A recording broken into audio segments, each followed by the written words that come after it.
Hey there YouTube, Chemistry Tutors here, and this is the first series of Introduction to Chemistry, and this is the episode Balancing Chemical Equations. In chemistry, we have this really important rule, or law, and this is called the law of conservation of mass or matter. And this is a really important and fundamental law in chemistry. The law basically states that in a chemical reaction, mass cannot be created or destroyed, but rearranged or changed.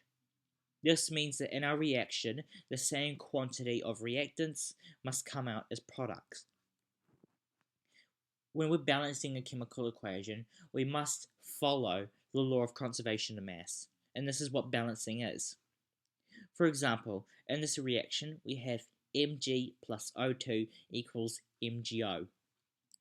In this reaction, the equation tells us that one atom of magnesium reacts and one atom of magnesium is present in the products.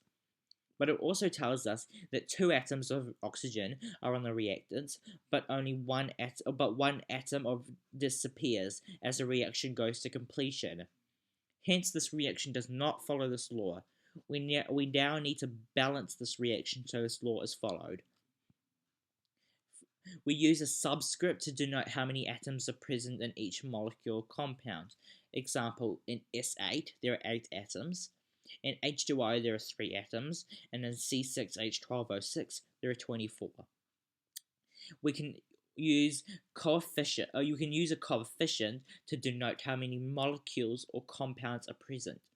Example, PCl5 plus H2O equals POCl3 plus 2H2. The number in red is a coefficient of HCl, and this reaction is balanced. You can see that there's 1P and 1P on each side, 5 Cls on the side, and 5 Cls on the side. 2 H's and 2 H's, and 1 O and 1 O on each side of the arrow. Some examples: 2H2 plus O2 equals 2H2O,